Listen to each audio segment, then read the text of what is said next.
Guys, Assalamualaikum warahmatullahi wabarakatuh. Perkenalkan, nama saya Aulia Martani Tias, berasal dari kelas 12 IPA 6. Di sini saya akan membahas materi tentang arus bolak-balik atau alternating current AC.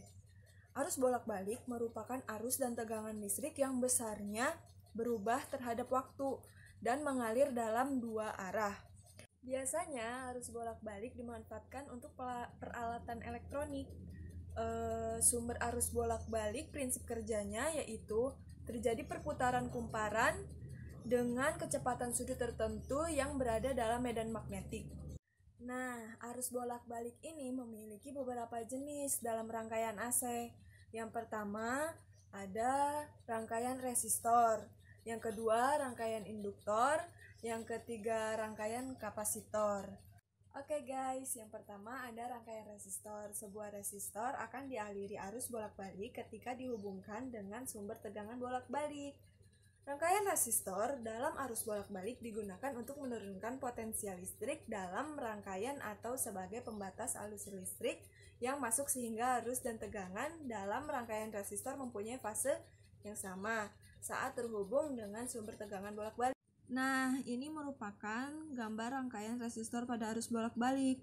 Selain gambar rangkaian resistor pada arus bolak-balik, terdapat juga grafik hubungan tegangan dan arus terhadap waktu pada resistor. Nah, ini adalah grafiknya. Oke guys, berdasarkan grafik, kita lihat bahwa tegangan dan arus berada pada keadaan sefase, artinya mencapai nilai maksimum pada saat yang sama. Sebuah resistor dihubungkan dengan sumber tegangan bolak-balik. Besarnya tegangan pada resistor sama dengan tegangan sumber. Nah, jadi rumus arus yang mengalir melalui resistor yaitu IR sama dengan IM sin omega kali T. Nah, untuk tegangan pada resistornya, rumus tegangan pada resistornya VR sama dengan Vm sin omega kali T. Nah, yang kedua ada rangkaian induktor.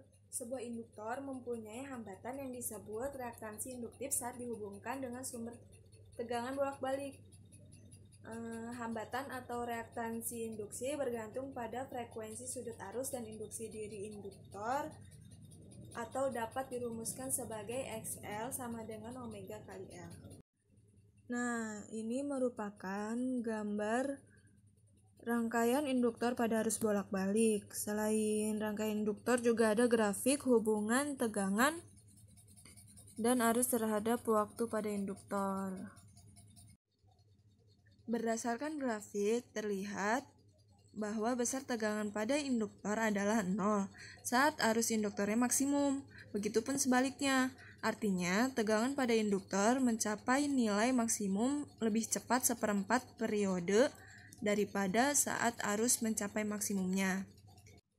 Untuk rumus arus yang mengalir pada induktor yaitu IL sama dengan IM sin omega T dikurangi setengah pi, dan untuk rumus tegangan pada induktor VL sama dengan Vm sin omega kali T.